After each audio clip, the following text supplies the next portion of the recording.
दोस्त, नमस्कार, जय हिंद। मैं राकेश फिर से आप सभी दोस्तों को वेलकम करता हूं, स्वागत करता हूं और आशा करता हूं आप बहुत अच्छे हैं, स्वस्थ भी हैं और मस्त भी हैं। फिर से हम इस बिजनेस के लेकर बातें करते हैं कि हम डायरेक्ट सेलिंग में कैसे कैसे फिर हम काम करना चाहिए और कैसे कैसे लोग आपको मिलेंगे, क्या क्या समस्या आपके साथ आती है और क्या क्या मेरे साथ भी आई है और ये आता रहेगा। ये जिंदगी में चैलेंज मिलता है सर। आप छोटी सी बातों के साथ मैं आपको ये समझाना चाहता हूँ कि चैलेंज क्या होती है। चैलेंज किसको नहीं है? क्या मुझे जिंदगी में चैलेंज नहीं है? क्या जो सफल हुए उनको चैलेंज नहीं है? इस धरती पे कौन ऐसा जीव है या जंतु है उनको चैलेंज नहीं है और परमात्मा ने ना दिया हो? सबको ऊपर वाले ने चैलेंज दिया है। बेगर चैलेंज का कोई जिंदगी नहीं है। और चैलेंज जब तक जिंदगी में है, समझ लेना आपका समय और भी बाकी है। चैलेंज जिस दिन खत्म हो गया, समझ लेना समय भी अपना खत्म हो गया। यानी कि चैलेंज रहेगा जिंदगी में, चैलेंज खत्म हो जाएगा तो समझ लेना तैयारी होने लगी है। तो चैलेंज मेरा मानना है आपको भी है, मुझको भी है और जितने भी लोग कामयाब हुए सबको भी है। और इस धरती पे जितना भी जीव और जंतु है सबको भी है। एक कीड़े हो, फतिंगा हो, सबको चैलेंज है। चिट्टी को भी चैलेंज है। अपने पेट भरने के लिए कहीं ना कहीं वो नन्हे चिट्टी कहाँ कहाँ चढ़ जाती है, पहाड़ों पे चढ़ जाती है और गिरती भी है फिर चढ़ती भी है। चूहे को भी चैलेंज है। चूहे को किससे चैलेंज है? बिल्ली से खतरा है।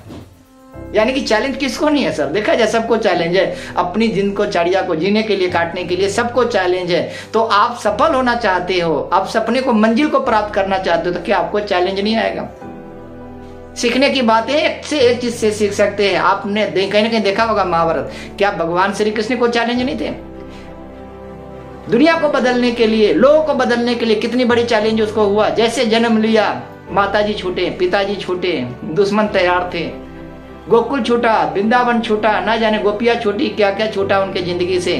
क्या कभी पीछे मुड़ के देखा कि नहीं अब हार गए? नहीं, आगे बढ़ते रहे। जब तक आपकी जिंदगी में कोई ऐसे सपना हो, जो ड्रीम हो, अगर वो सपना आपका ठीक है, अच्छा है, गोल अच्छा है, आपको सपना का पूरा करने की अगर इच्छा है तो चैलेंज आएगी, आना भी चाहिए और आता भी है। लेकिन आप छोटे छोटे चैलेंजों से अगर पीछे मुड़ के देखने लगे तो कहीं ना कहीं फिर गिर जाओगे। क्योंकि पीछे की तरफ देखोगे और आगे तरफ जब चलोगे तो क्या लगता है, नहीं गिरोगे जरूर। इसलिए जिधर चलना है फोकस आपको उधर होना चाहिए। पीछे मुड़ के मत देखो, ठुकर लगेगी गिर जाओगे, ब्रेकर आएगी गिर जाओगे, कहीं ना कहीं एक्सीडेंट हो जाएगी। इसलिए हमें जाना है जिस मंजिल की तरफ, हमारा नजर, हमारा फोकस उस मंजिल की तरफ होना चाहिए। एकदम किन के तरह? तो भगवान, महाभारत में भगवान देखे होंगे जहां वहां पर स्वयंवर रचाया गया तो द्रौपदी की शादी के लिए, तो बहुत सारे स्वयंवर में बहुत सारे लोगों को बुलाया गया, बहुत बड़े बड़े योद्धा को बुलाया गया। वहां पे महारथी सब पहुंचे, एक से एक योद्धा पहुंचे। लेकिन वहां पे टारगेट क्या था कि नीचे देखना है पानी में और मछली को मारना है निशाना आंखों में। सबको यही, सबके लिए यही चैलेंज था। सभी ने आया, देखा, सबको पूछा गया आपको क्या दिखता है? किसी को कुछ दिखता था, किसी को कुछ दिखता था, किसी को आम दिखता था, किसी को केला दिखता था, किसी को कुछ और दिखता था। जब भीम सिंह को पूछा तुम्हें क्या दिखता है? भीम सिंह बोला हजूर मुझे तो सेब दिखता है। यानी कहने के पर्पस है कि अगर आपका लक्ष्य अच्छा है, अगर आपका लक्ष्य के ऊपर ध्यान है तो आपको वही चीज दिखना चाहिए जहां पे आपको जाना है। अगर आपकी मंजिल तक पहुंचना है आपको, तो आपके अपने लक्ष्यों से बिल्कुल नहीं भटकना चाहिए और बिल्कुल आपका माइंडसेट वहां पे होना चाहिए। आगे जाना है तो आगे देखो, पीछे देखने वाले क्या होगा, कहीं ना कहीं गिरेगा, क्योंकि उसको आगे फिर नहीं दिखेगा, पीछे गिरेगा फिर। तो मतलब कहने का है कि हमें जिस मंजिल पे जाना, हमें वो उस तरफ की तरफ ध्यान देना है, अन्यथा हम कहीं ना कहीं ठोकर खा के गिर जाएंगे। तो हर एक इंसानों को एक मंजिल में, इस सिस्टम में मंजिल मिल सकता है अगर उनकी गोल अच्छा हो तो गोल सेट को अपना तैयार करें। और गोल सेट कैसे तैयार होता है वो आप अपने अपलाइन के साथ बैठ के बात कर सकते हैं कि गोल क्या होती है, गोल कैसे तैयार किया जाता है। अगर आपका अपलाइन एक्टिव है, अगर आपका अपलाइन लगातार उस काम को लेकर सीरियस कर रहे हैं, तो आपकी अपलाइन आपको अच्छे ढंग से गाइड करेंगे और आपको गोल को सेट करेंगे और फिर आपको अचीवमेंट कराने की पूरी प्रक्रिया को वो तैयार करेंगे और आपको फॉर्मूला बताएंगे कि कैसे हम कामयाब हो सकते हैं। लेकिन कई बार ये काम सब नहीं करते हैं। अपलाइन के साथ, आप एक्टिव अपलाइन के साथ नहीं बैठते, अगर उसका नहीं मानते हैं तो फिर कहीं ना कहीं आपके साथ वो धोखा हो जाता है, गलती हो जाती है और जाने अनजाने में आप वो काम करते हैं फिर जो नहीं करना चाहिए। ठीक है, तो इसमें क्या बिजनेस वॉल्यूम होता है, कितने बिजनेस करने से कितने पैसे मिलते हैं, ये सारी की सारी जानकारी आपको अपने अपलाइन के संपर्क में रहने से ये सब कुछ धीरे धीरे आपको मिल जाता है। अगर नहीं मिलता है तो बहुत सारे सेमिनार होते हैं, मीटिंग होते हैं, काउंसलिंग मीटिंग होता है, होम मीटिंग होता है, वहां से भी आपको मिलते हैं। लेकिन आप वहां पे जाओगे तभी ना। लेकिन आप कई बार क्या सोचते हो कि मैं क्यों जाऊं, मुझे घर में कोई बैठा कर सिखा दे। मेरे भाई घर में अगर बैठकर सीख जाते तो बच्चे को क्यों पढ़ाने के लिए हम भेजते हैं स्कूल में? क्यों अपने बच्चे को हम पढ़ाने के लिए बाहर स्कूल में भेजते हैं? सवेरे क्यों पकड़ पकड़ के उसको झोला पकड़ा पकड़ा के भेजते रहते, बैग पकड़ा पकड़ा के? आप खुद तो पढ़े लिखे हो, आपको पढ़ा देना चाहिए। लेकिन नहीं मेरे भाई, आप घर में बैठ के सभी चीजों को आप नहीं सीख सकते।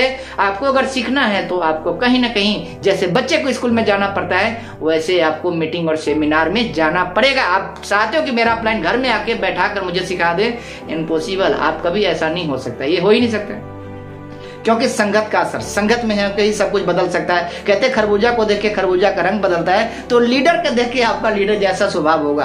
आप कामयाब लोगों को देख के कामयाब जैसा आप बन सकते हो। जैसे माहौल में रहोगे वैसा आप बन जाओगे। संगत में अगर अच्छे संगत में हो, सफल होने वाले लोगों के बीच में संगत में हो, तो आपकी आदतों बिल्कुल वैसे सफलता जैसी होगी। और असफल लोगों के बीच में बार बार उठ के बैठते जाते हो तो जरूर आपको असफलता जैसी आपकी भाषाएं और बुद्धि और विचारों और आपको स्वभावों में असफलता घुसती चली जाएगी।